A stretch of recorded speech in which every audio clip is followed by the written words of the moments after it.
आकाशगिरी है।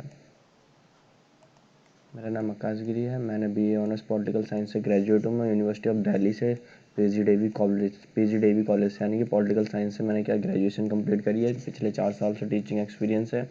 पिछले 4 साल से टीचिंग कर रहा हूँ। जब से मैं रिजल्ट रहा है पोल साइंस का, हिस्ट्री का 100% रिजल्ट रहा है।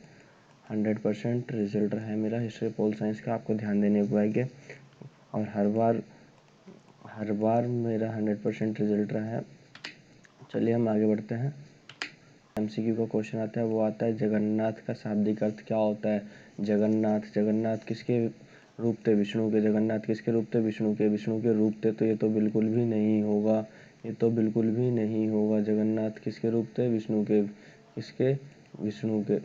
जगन्नाथ किसके रूप थे? विष्णु के। और सबका स्वामी मतलब सभी के स्वामी बिल्कुल नहीं थे। जग मतलब होता है विश्व, देखो भैया, जग मतलब होता है विश्व, और विश्व होता है तो विश्व का मतलब होता है विश्व का स्वामी।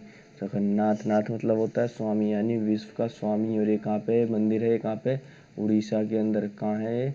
है उड़ीसा के अंदर। कहाँ है? उड़ीसा के अंदर।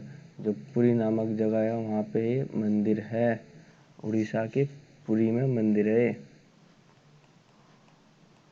उड़ीसा की पुरी में मंदिर है। ठीक है, अगला क्वेश्चन देखते हैं। जो क्वेश्चन है चतुर्वेदी।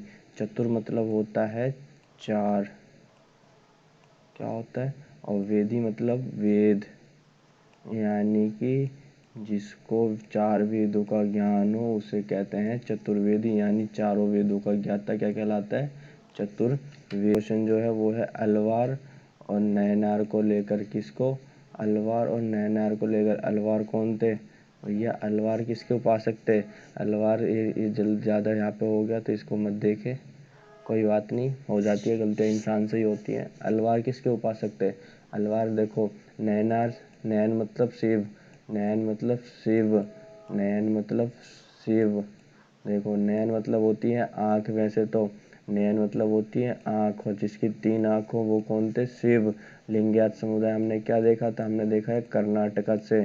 कहाँ से? कर्नाटका से। लिंगायत समुदाय हमने कहाँ से देखा है? कर्नाटका से। यानी कि ये भी नहीं होगा, और कोई नहीं तो बिल्कुल नहीं होगा। इससे मतलब अलग। विष्णु किसके उपासक थे? विष्णु के। टीम ने गलती से मिस टाइपिंग कर दी। चलो आगे बताएंगे हम। किसके उपासक थे? विष्णु के। इसका राइट आंसर होगा विष्णु। इसकी जगह क्या आना चाहिए था? इसकी जगह आना चाहिए था विष्णु। क्या आएगा इसकी जगह? विष्णु आएगा। यानी कि अलवार किसके उपासक थे? अलवार उपासक थे विष्णु के। किसके उपासक थे? अंडाल। अंडाल देखो, अंडाल कौन थी? अंडाल नामक स्त्री थी। स्त्री कौन सी थी? पहली संत थी जिसने अंडाल जिसका नाम पड़ा था। वे किसकी उपासक थी? नैनार की, अलवार की सूफी संत की, या निर्गुण भक्ति की। देखो निर्गुण भक्ति के प्रचारक कौन थे? जल्दी जल्दी कमेंट में बताना आप। सूफी संत में महिलाओं को एंट्री थी, ये भी आप बताइए जल्दी। ठीक है, सूफी संत में महिलाओं की देखो नरनार से थे कराकाइलम अम्मैयर, कराकाइलम अम्मैयर। अलवार से थी, अंडाल से थी, अंडाल थी अलवार की। अंडाल का संबंध है अलवार से, यानी कि ये कौन थी? ये अलवारों की उपासक की, जो अलवार थे उनकी उपासक की क्या थी? पहली महिला संत थी। कौन थी ये? पहली महिला संत थी। ठीक है, पहली महिला संत थी।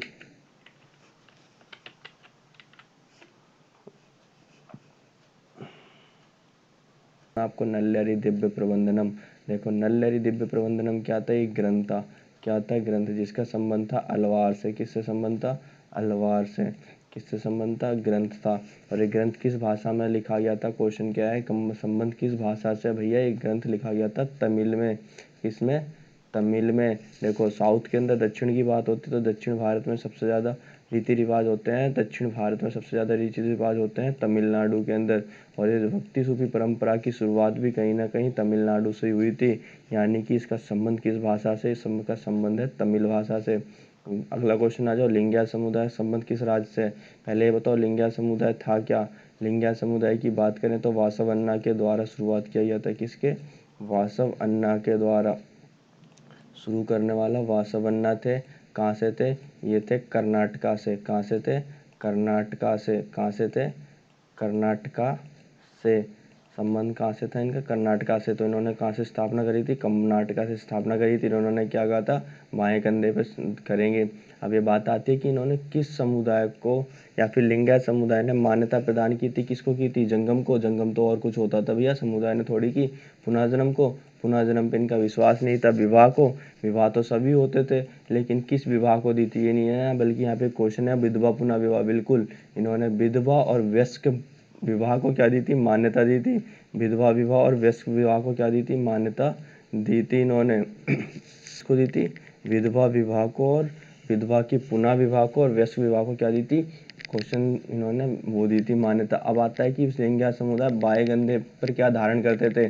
सोने का शिवलिंग, चांदी का शिवलिंग, लोहे का शिवलिंग, लकड़ी का शिवलिंग। देखो आपने जब पढ़ा होगा तो आपने एक चीज़ देखी होगी कि क्या कर्नाटका यानी लिंगायत समुदाय मतलब ये शिव को किसके रूप में धारण करते थे? शिव की पूजा करते थे शिवलिंग के रूप में। किसकी पूजा करते थे? शिवलिंग के रूप में। और इन्होंने क्या कहा था कि ये बाएं कंधे पे एक छोटा सा शिवलिंग बांध के रखेंगे, और वो शिवलिंग किस धातु का बना होता था? जल्दी जल्दी बताइए। तो वो बना होता था चांदी का, यानी कि ऑप्शन बी सही है। ऑप्शन बी सही है। अगला जो क्वेश्चन है वो देखते हैं कि उलमा से अभिप्राय क्या है? उलमा बेसिकली इस्लामिक शब्द है। क्या है? उलमा एक इस्लामिक शब्द है। अभी उस उलमा का अभिप्राय क्या है? उलमा मतलब धर्म? बिल्कुल नहीं होगा। अभी क्या थे? धर्म के ज्ञाता? नहीं। कोई नहीं, बिल्कुल नहीं, बल्कि इसमें क्या हो जाएगा? इस्लाम के ज्ञाता को क्या कहते थे? उलमा कहते थे। क्या कहते थे? उलमा। अगला क्वेश्चन है दिल्ली सल्तनत की नींव कब रखी गई? दिल्ली सल्तनत की नींव कब रखी गई? देखो दिल्ली सल्तनत 1206 में स्थापना हुई थी। 1206 में हुई थी। सबसे पहला जो वंश था वो था गुलाम वंश। दिल्ली सल्तनत को गुलाम वंश में करी थी। और सबसे पहले गुलाम वंश में किसने करी थी? गुलाम वंश में करी थी किसने? गुलाम वंश के संस्थापक कौन थे? जल्दी जल्दी कमेंट में बताओ, कमेंट में बताओ जल्दी जल्दी। तजिक किसे कहते थे? देखो तजिक यानी कि एक वो चीज़ आ गई कि जो लोग किसी देश से संबंध रखते थे तो उस देश से आते थे तो उनको उन्हीं देश के नाम से कहना जाना था। जैसे कि अफगान से आने वाले को क्या कहेंगे? अफगानिस्तान। अफगानिस्तान से आने वाले को ईरान, से आने वाले को ईरानी, ईरान से आने वाले से ईरानी, और फारस से आने वाले को फारसी, फारस से आने वाले को फारसी। इसलिए इन्होंने क्या रखा? तजाकिस्तान नाम रख दिया। कहाँ से? तजिक। तजिक मतलब तजाकिस्तान से आए हुए लोगों को तजाकिस्तान बोला गया। अब शाह हमदान मस्जिद का निर्माण कब हुआ? शाह हमदान मस्जिद का निर्माण कब हुआ? देखो शाह हमदान मस्जिद है क्या? शाह हमदान मस्जिद है कश्मीर के अंदर। कहाँ है?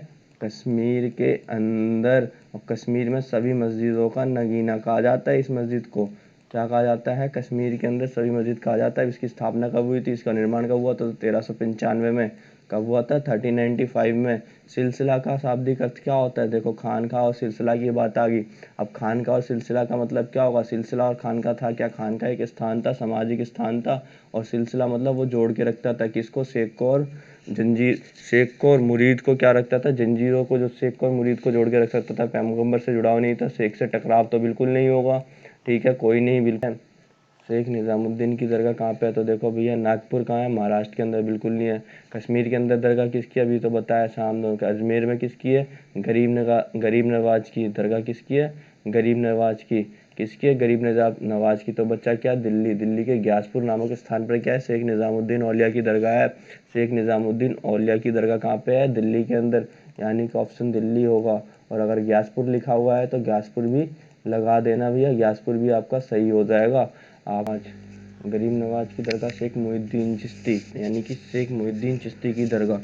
अब इस शेख मुहिद्दीन चिश्ती की दरगाह है कहाँ पे? शेख मुहिद्दीन चिश्ती की दरगाह देखो अजमेर के अंदर है। कहाँ है? अजमेर के अंदर, जिसको गरीब नवाज कहा जाता है, अजमेर के अंदर है। कहाँ है? अजमेर के अंदर है। तो वो कह रहे हैं कि सबसे पहली बार जाने वाला शासक कौन थे, यानी कि सबसे पहली बार कौन गए थे। देखो वहाँ पे आपने सुना होगा कि अकबर 13 से 14 बार गया था। अकबर कौन गया था? 13 से 14 बार गया था। जहांगीर का कोई कॉन्सेप्ट ही नहीं है। शेर शाह सूरी तो अकबर से पहले थे, लेकिन उनके जाने का कुछ पता वता कुछ नहीं है। तो सबसे पहले बार जो गए थे वहाँ पे, देखो इन अकबर ने वहाँ पे क्या करा था? वहाँ पे दी थी देग। क्या दी थी? देग। क्या दी थी? एक बहुत बड़ी विशाल देग दी थी, जिसके वहाँ पे श्रद्धालुओं के लिए क्या बनेगा? खाना बनेगा, उसमें भोजन पकेगा। ठीक है, तो इन दोनों को तो हटा ही दो। अकबर 13-14 बार गए थे। इस दरगाह पे क्यों जाते थे? मन्नत पूरी हो जाती थी, अब मन्नत मांगने के लिए जाते थे। अब लेकिन क्वेश्चन आता है सबसे पहली बार कौन गए थे, तो हमारे पास ऑप्शन बचा मोहम्मद बिन तुगलक, यानी कि तुगलक साहब जो थे मोहम्मद बिन तुगलक, वो गए थे सबसे पहली बार गरीब नवाज की दरगाह, यानी कि कहाँ? अजमेर। कहाँ? अजमेर। ठीक है, अगर कोई क्वेश्चन पूछ ले कि वहाँ पे देग किसने वेट की थी, तो देग के लिए वेट की थी अकबर साहब ने, अकबर ने। अब आता है एक ग्रंथ आ गया, यहाँ पे ग्रंथ पूछ लिया गया कि पद्मावत ग्रंथ का रचयिता कौन है। ये क्वेश्चन आया हुआ है, एक क्वेश्चन आया हुआ है। तो एक बात बताओ, हर्षवर्धन कौन? खुसरो, अमीर खुसरो का भी कॉन्सेप्ट नहीं है। तो बच्चे कौन? मलिक मोहम्मद जायसी। इसको याद रखने का सबसे बड़ी अच्छी मूवी है कि मूवी आई थी पद्मावत, पद्मावती मूवी आई थी, जिसके पीछे बहुत ज़्यादा कंट्रोवर्सी हुई थी। वो इसी ग्रंथ के ऊपर बनाई गई थी और राजा रतन सिंह की, माना जाता है कि राजा रतन सिंह की वाइफ थी, जो कि अपने आप को जौहर कर लिया था जिन्होंने, और उसी के ऊपर एक प्रेम व्याख्यान लिखा था किसने? मलिक मोहम्मद जायसी ने, जिसका नाम था पद्मावत। आगे आगे आ जाता है कबीर की वाणी संकलित थी, यानी कबीर वाणी किसमें संकलित थी? कबीर की वाणी क्या होती है? कबीर बीजक, बिल्कुल सही है। कबीर ग्रंथावली, बिल्कुल सही है। ग्रंथ साहिब, बिल्कुल नहीं, ग्रंथ साहिब तो कहाँ था? ग्रंथ साहिब मतलब जो हम इस सिख धर्म के अंदर जो है। फिर आते हैं कबीर बीचक, कबीर ग्रंथावली, बिल्कुल सही। लेकिन पद्मावत बिल्कुल ग्रंथ नहीं है यहाँ पे, बिल्कुल भी नहीं है। लेकिन यहाँ पे देखो, एक कबीर बीजक है, कबीर ग्रंथावली है, लेकिन तीसरा नहीं है। तो इसका मतलब यहाँ पे ये भी हो सकता है। लेकिन हमें क्या है, हमें जब 3 ऑप्शन दे रखे हैं तो हमें किसको देखना होगा? हमें ये देखना होगा कि कबीर बीजक, कबीर ग्रंथावली, आदि ग्रंथ साहिब, यानी कि कबीर की जो रचना है, वो कबीर वाणी जो है वो इसमें है, यानी कि ये तीनों हैं जो कबीर ने लिखी गई थी।